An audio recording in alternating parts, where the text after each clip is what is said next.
Hello every one, അസ്സലാമു അലൈക്കും. Welcome back to my YouTube channel. അപ്പൊ നമ്മളുടെ സ്ഥലത്തിനൊക്കെ ചെറിയൊരു വ്യത്യാസം ഉണ്ടാവും. ബിക്കോസ് ഞാൻ എൻ്റെ കുഞ്ഞാമാൻ്റെയും ആപ്പാപ്പാൻ്റെയും അടുത്ത് വിരുന്ന് നിൽക്കാനായിട്ട് വന്നേക്കുവാണ്. എൻ്റെ കോളേജ് ലൈഫ് സ്റ്റാർട്ട് ചെയ്തത് തൊട്ടിട്ട് 6 മാസത്തിൽ ഒരു 1 വീക്ക് ഇവിടെ വന്ന് നിൽക്കുക എന്നുള്ളത് എനിക്ക് പതിവുള്ളൊരു കാര്യമാണ്. ബിക്കോസ് എനിക്ക് എക്സാം ടൈം ആകുമ്പോൾ ഞാൻ ഇവിടെയാണ് ഗൈസ് വന്ന് നിൽക്കാറുള്ളത്. എൻ്റെ കോളേജിലോട്ട് ഇവിടുന്ന് നടക്കാനുള്ള ദൂരേ ഉള്ളൂ. അപ്പോൾ പോയി വരാനൊക്കെ എളുപ്പമാണ്. പിന്നെ ആ ഒരു 1 വീക്കാണ് എനിക്ക് ഇവിടെ വന്ന് നിൽക്കാനുള്ള ഒരു കൃത്യസമയം എന്ന് പറഞ്ഞിട്ടുണ്ടെങ്കിൽ. ഇവിടെ വന്നാൽ നല്ല രസമാട്ടോ. രാവിലെ എഴുന്നേറ്റുള്ള പ്രഭാത കാഴ്ചകളാണ് നിങ്ങൾ ഈ കണ്ടുകൊണ്ടിരിക്കുന്നത്. നല്ല രസമുള്ള കുഞ്ഞി പാടങ്ങളും ചെറിയ ചെറിയ തെങ്ങുകളും പിന്നെ ഒരു ഉറവ പൊട്ടിപ്പോകുന്ന കുഞ്ഞൊരു തോടും. ആ പാപ്പാക്കാണെങ്കിൽ ഇവിടെ വന്നിട്ട് കുട്ടികളെ പോലെ നോക്കുന്ന കുറച്ച് ആടും അതേപോലെ പശുവൊക്കെ ഉണ്ട്. നല്ല രസമാണ്. അതുകൊണ്ട് രാവിലെ എഴുന്നേറ്റിട്ട് ഇങ്ങനെ പുറത്ത് വന്നൊരു 5 മിനിറ്റ് ഇവരൊക്കെ നോക്കി നിൽക്കുക എന്ന് പറയുന്നത്. അതിലൊരാട് പ്രസവിച്ചിട്ടുണ്ട്. അതിൻ്റെ ക്യൂട്ടായിട്ടുള്ള 2 കുഞ്ഞു മക്കളെയാണ് നിങ്ങൾ കാണുന്നത്. നല്ല ഭംഗിയില്ലേ കാണാനായിട്ട്.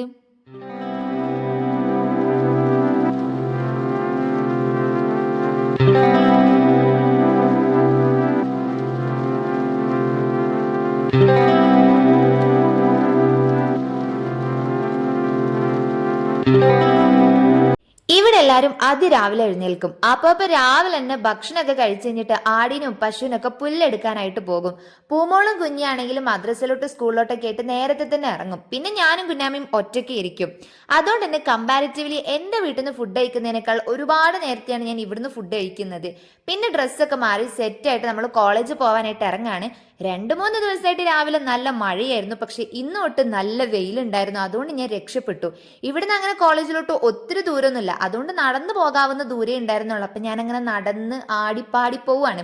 ഈ കാണുന്ന ചിറയിൽ മുൻപ് ഒരുപാട് മീൻ വളർത്തുമായിരുന്നു. ഇപ്പം മീൻ വളർത്തലുണ്ടോ എന്ന് ചോദിച്ചാൽ എനിക്ക് കൃത്യമായിട്ട് അറിഞ്ഞുകൂടാ. പക്ഷെ മുന്നേ വളർത്തുമായിരുന്നു. എന്നിട്ട് അതൊക്കെ സെറ്റ് ആവണ സമയത്ത് എടുക്കാനൊക്കെ വരുമ്പോൾ ഇവിടെയൊക്കെ ഒരുപാട് ആളുകളൊക്കെ ഉണ്ടായിരുന്നു. നല്ല പേട്ട പിടക്കണ പുഴമീനൊക്കെ അപ്പം ശരിക്കും കാണാൻ പറ്റും. അതിൻ്റെ അക്കരെ ഒരു വീടൊക്കെ കുഞ്ഞാമാൻ്റെ റിലേറ്റീവിൻ്റെ വീടൊക്കെയാണ്. ഇവിടെ പിന്നെ കുഞ്ഞും പൂമോളും ഉള്ളതുകൊണ്ട് എനിക്ക് ഡ്രസ്സിന് പഞ്ചൊന്നുമില്ല. ഞാൻ ഡ്രസ്സൊന്നും എടുക്കാതെയാണ് ഇങ്ങോട്ട് വരാറുള്ളത്. ഇവരുടെ ഡ്രസ്സൊക്കെ എനിക്ക് പാകമാണ്. അത് ഇട്ടിട്ട് ഞാൻ പിന്നെ കോളേജിൽ പോവലുള്ളത്. പക്ഷെ ഞങ്ങൾ ഒരേ പ്രായക്കാരാണെന്ന് ചോദിച്ചാൽ ഞങ്ങൾ ഒരേ പ്രായക്കാരല്ല. അവർ സ്കൂളിലും ഞാൻ കോളേജിലാണ്. പക്ഷെ ഞങ്ങളെ കാണാൻ എല്ലാവരും ഒരേപോലെയാണ്.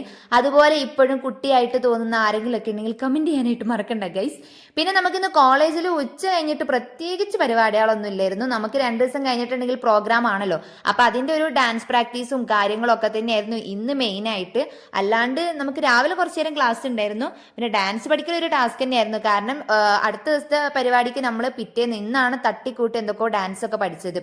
അങ്ങനെ പിറ്റേ ദിവസം രാത്രി ഞാൻ കുഞ്ഞിനെ പിടിച്ചിരുത്തി എനിക്ക് കയ്യിൽ മൈലാഞ്ചി ഇട്ടരണം എന്നാണ്. കാരണം എനിക്ക് പരിപാടിക്ക് സാരിയാണ്. അപ്പൊ കുറച്ചൊരു ആഡംബരം ആയിക്കോട്ടെ എന്ന് വിചാരിച്ച് ഞാൻ കയ്യിൽ കുറച്ച് മൈലാഞ്ചി ഒക്കെ ഇടാന്ന് വിചാരിച്ച് പാവ അതിനെ ഞാൻ പിടിച്ചിരുത്തി മൈലാഞ്ചി ഇടണം. അപ്പൊ ഒരുത്തി ഇവിടെ ട്രോളിക്കൊണ്ട് വെറുതെ സ്വീപ്പാക്കാനായിട്ട് വന്നിരിക്കുന്നുണ്ട്. അങ്ങനെ കുഞ്ഞ് കുറച്ചു നേരം കഷ്ടപ്പെട്ട് എനിക്ക് നഖത്തുമ്പലും കയ്യിലൊക്കെ മൈലാഞ്ചി ഇട്ടെന്ന്. പിന്നെ ട്രോളി ആള് അപ്പോക്കിനും കടന്ന് ഉറങ്ങിയിരിക്കണ്. അങ്ങനെ പിറ്റേ ദിവസത്തെ പ്രോഗ്രാം ഒക്കെ കഴിഞ്ഞ് ഞാൻ വൈകുന്നേരം ആയപ്പോക്കിനും വന്നപ്പോ ഒരാൾ ഇവിടെ ഇങ്ങനെ എന്നെ നോക്കി കിടക്കുന്നുണ്ട്. ചായ ഒക്കെ കുടിച്ചു. ഇന്ന് രാത്രി ഞാൻ തിരിച്ചു വീട്ടിൽ പോണം. ഞാൻ വന്നിട്ടൊരു 2-3 ദിവസമായി. ഇയാളാണെങ്കിൽ കണ്ടില്ലേ നെറ്റിയിൽ മറ്റേ വലിയ പൊട്ടും കാലിൽ ഇതൊക്കെ കുഞ്ഞാമ ഇട്ട് കൊടുത്താണോ ഒക്കെ ലിപ്സ്റ്റിക്കും മൈലാഞ്ചി ഒക്കെ എടുത്തിട്ട് അതിന് എന്തൊക്കെയേ കാട്ടി വെച്ചിക്കണത് നോക്ക്. നമ്മളെ പുരയിലുണ്ട് ഇതേ മറ്റൊരു പൂച്ച. പക്ഷെ ഇതിന്റെ അത്ര വൃത്തിയില്ല. ഇത് നല്ല വൃത്തിയുള്ളൊരു പൂച്ച. സത്യം പറയുകയാണെങ്കിൽ എനിക്ക് എൻ്റെ വീട് കഴിഞ്ഞാൽ ഏറ്റവും വലിയ കംഫർട്ട് സോൺ ശരിക്കും തറവാടിനേക്കാൾ കുഞ്ഞാമാൻ്റെ വീടാണ്. എനിക്ക് അവിടെ പോയി നിന്നാൽ എന്താണെന്നുള്ള ഭയങ്കര ഇഷ്ടമാണ്. എൻ്റെ വീട്ടിൽ നിന്ന് വിട്ട് നിന്നൊരു ഫീൽ എനിക്ക് വരേയില്ല. അതുകൊണ്ട് ഞാൻ ഭയങ്കര ഇഷ്ടമാണ് എനിക്ക് അവിടെ പോയിട്ട് നിൽക്കാൻ. ബായ്. എവിടെ ഇങ്ങോട്ട് വെക്ക്. നമുക്ക് അപ്പുറത്തെ കേസ് ബായ് ബായ്. പോയിട്ട് വരാ. വേണ്ട ടാറ്റാട്ട്. കണ്ണൊക്കെ തീ കൂടെ നോക്കുമ്പോ നീല കളറ്. ഇത് പൂമ്പോൾ നമ്മൾ പോവാണേ. ബായ്. അങ്ങനെ ഈ സെമ്മിലെ ആ ഒരാഴ്ചത്തെ നൃത്തമൊക്കെ കഴിഞ്ഞ് കുഞ്ഞാമാനോടും ആടുകളോടും എല്ലാവരോടും യാത്ര പറഞ്ഞ് ഞാനിതാ എൻ്റെ വീട്ടിലോട്ട് ഇനി തിരിച്ചു പോവാണ്. രാത്രി തന്നെ ആപ്പാപ്പിയും പൂമോളും കൂടിയാണ് എന്നെ കൊണ്ടാക്കി തന്നിട്ടുണ്ടായിരുന്നത്. ശരിക്കും ഞാൻ പോയിട്ടുണ്ടെങ്കിൽ ആടിനെയും പൂച്ചേനെയും ഒക്കെ മിസ് ചെയ്യും. ഇനി അടുത്ത സെമ്മിലായിരിക്കും വരവുണ്ടാവുക. ഇവിടെ ഇനി അതാ എൻ്റെ പുരയിലെത്തിക്കണ്. നൗറാനും നവീദനൊക്കെ ഒന്ന് സർപ്രൈസ് ആക്കാൻ തന്നെ ഓളവിടെ ഇങ്ങനെ ഒളിച്ചു നിൽക്കുകയാണ് കേട്ടോ.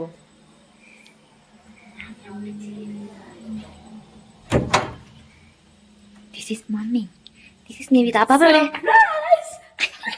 Dara. Dara. പൂമോൾ അറിയോ നൗറയുടെ നൗറയുടെ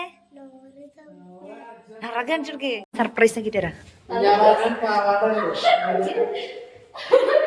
ഗായ്സ് നൗറ ദാ ഇറങ്ങി വരുന്നു നൗറ സർപ്രൈസ് ആവ്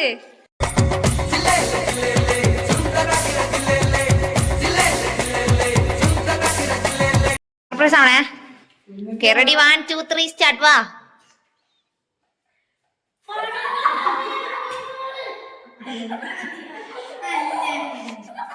ഗൈസ് ഇത് കാണണങ്ങള് ഇതൊരുമാതിരി തപ്പി തന്നെ എന്താണ് ഈ കാണിക്കണേ എന്ത് കാണിക്കണേ ഏ മുട്ടായി ഉണ്ടെന്നൊന്നും പറഞ്ഞിട്ടില്ല അന്നില്ല അപ്പൊ ഇതൊക്കെയാണ് ഗൈസ് എനിക്ക് ഇന്ന് നിങ്ങളോട് പറയാനുള്ള വിശേഷങ്ങൾ. അപ്പൊ കുഞ്ഞാമാന്റെ വീട്ടിലൊക്കെ പോയി ഞാൻ തിരിച്ചെത്തിയിട്ടുണ്ട്. നെക്സ്റ്റ് നമ്മളുടെ കോളേജിലെ പ്രോഗ്രാമിന്റെ വീഡിയോ ഞാൻ റിലീസ് ചെയ്യുന്നതായിരിക്കും. അപ്പൊ ഞാൻ എന്തായാലും പറയുന്നതായിരിക്കും. അപ്പൊ നമ്മളുടെ ഇതുപോലത്തെ വീഡിയോസ് ഒക്കെ നിങ്ങൾക്ക് ഇഷ്ടമാണെങ്കിൽ ലൈക്ക് ചെയ്യാനും ഷെയർ ചെയ്യാനും സബ്സ്ക്രൈബ് ചെയ്യാനായിട്ടൊന്നും മറക്കണ്ട. അതുപോലെ തന്നെ കമന്റും കൂടി ചെയ്യുക. പിന്നെന്താ അപ്പൊ അടുത്ത വീഡിയോ ഒക്കെ ആയിട്ട് വരുന്നത് വരെ ടാറ്റാ ബൈ.